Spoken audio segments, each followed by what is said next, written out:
Hello everyone. तो आज का हमारा क्वेश्चन है एक्सरसाइज 9.1 का क्वेश्चन नंबर 5। ठीक है, क्वेश्चन क्या बोल रहे हैं, पहले क्वेश्चन को पढ़ लेते हैं। A kite is flying at a height of 60 metre above the ground. मतलब ग्राउंड से ऊपर 60 मीटर पे क्या फ्लाई कर रहा है, आपका काइट फ्लाई कर रहा है। The string attach to the kite is temporary tied to a point on the ground. जो धागा है जिससे काइट आपका बंधा हुआ है वो ग्राउंड पे किसी एक पॉइंट से अच्छी तरीके से टाइट किया गया है। The inclination of the sting with the ground is 60 degree. मतलब आपको फिगर से ज्यादा बेटर समझ में आएगा। आप ये समझो कि यहां पे हमारा एक काइट है जो उड़ रहा है, और आप जानते हो कि काइट को तो आप परपेंडिकुलरली तो नहीं उड़ा सकते ना धागे से, आप इसको थोड़ा सा इंक्लाइन करके रखोगे तब जाके काइट उड़ेगा। मान लो यहां पे उसको ग्राउंड पे किसी एक पॉइंट पे टाई करके रखा गया है। ये आपका ए पॉइंट है और ये आपका बी पॉइंट है। बी वो पॉइंट है जहां से काइट को टाई करके रखा गया है ग्राउंड पे, और ए पॉइंट पे काइट अभी उसका एक्चुअल प्लेस क्या है, आपका ए पॉइंट है। ठीक है, अच्छा क्या बोल रहे हैं, कितने हाइट पे ग्राउंड से है, वो 60 मीटर पे है। इसका मतलब ये है कि काइट जो है वो ग्राउंड से हाइट कितनी है, तो ग्राउंड से तो काइट का परपेंडिकुलर ही हाइट होगा।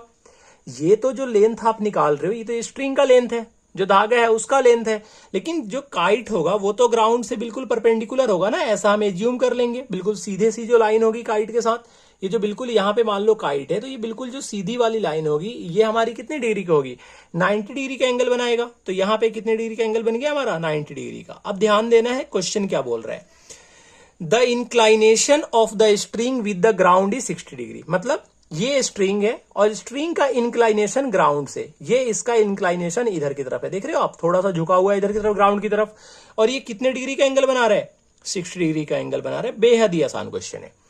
क्वेश्चन क्या बोल रहा है, find the length of the string. String का लेंथ निकालना है, मतलब आपको ए बी निकालना है। ए बी क्या है हमारा, स्ट्रिंग का लेंथ है।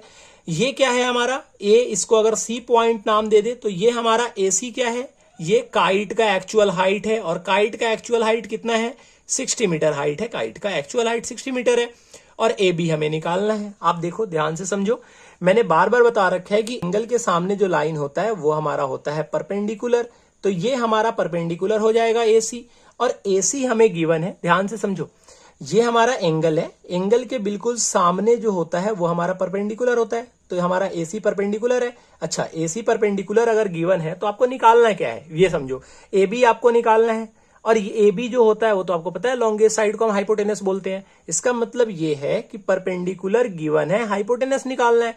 फिर से समझो, परपेंडिकुलर गिवन है, हाइपोटेनस निकालना है, और परपेंडिकुलर और हाइपोटेनस के बीच में किसका रिलेशन होता है, तो वो साइन का होता है। यहां तक तो हम बातें समझ गए। अब हम लिखना स्टार्ट करते हैं। कैसे लिखेंगे, हम लिखेंगे let A B is a length of a string.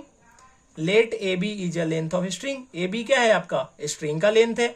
अच्छा, और आपका ए सी क्या है, ए सी हमारा काइट का हाइट है, तो A C is a height of kite. A C क्या है हमारा, ए सी हमारा काइट का हाइट है, तो A C is a height of kite. अब जब हम इस फिगर को देखेंगे, ये जो हमारा ट्रायंगल बन रहा है ए सी बी, तो इन ट्रायंगल अगर हम ए सी बी की बात करें तो in triangle A C B में सी पे कितने डिग्री का एंगल बन रहा है, सी पे आपका 90 डिग्री का एंगल बन रहा है। तो यहां पे राइट एंगल ट्रायंगल है, ट्रिगो का फॉर्मूला यूज करेंगे, और ट्रिगो का जब यूज करेंगे तो मैंने अभी बताया था कि 60 के सामने वाला परपेंडिकुलर है, और पी और एच के बीच में हमें रिलेशन ढूंढना है, और पी और एच के बीच में किसका रिलेशन होता है, साइन का होता है। तो हम यहाँ पे क्या लिखेंगे, ये हमारा साइन 60 का वैल्यू निकालेंगे, और साइन 60 का जब वैल्यू निकालेंगे तो एंगल के सामने वाला परपेंडिकुलर होता है, तो यहां पे हम लिखेंगे ए सी अपॉन में आपका हाइपोटेनस कितना है, ए बी।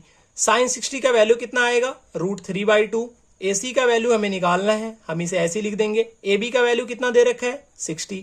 जब क्रॉस मल्टीप्लीकेशन करेंगे तो वैल्यू क्या निकल के आएगा, ए सी 2 से मल्टीप्लाई होगा तो 2AC आएगा। आपका 60 जो है √3 से मल्टीप्लाई होगा तो कितना आएगा, 60√3। जब इसे आप सॉल्व करोगे तो ए सी का वैल्यू कितना आ जाएगा, ए सी का वैल्यू आ जाएगा 60√3 अपॉन में 2 से जब डिवाइड करोगे 60 को तो ये आपका 30 आ जाएगा, और आंसर आपका आ जाएगा 30√3 मीटर। तो स्ट्रिंग का लेंथ कितना हो गया, 30√3 मीटर। तो आपकी लास्ट लाइन क्या होगी, so the length of string. किसका लेंथ निकालना है आपका, स्ट्रिंग का निकालना है बेटा, स्ट्रिंग का नहीं, length of string. Length of string कितना हो जाएगा आपका, 30√3 मीटर, और ये आपका आंसर निकल के आ गया। समझ गए क्वेश्चन को? काइट आपका फ्लाई कर रहा था, स्ट्रिंग से बंधा हुआ था। जब आप यहां से, और स्ट्रिंग कितने डिग्री का एंगल बना रहे हैं ग्राउंड से? 60 डिग्री का एंगल।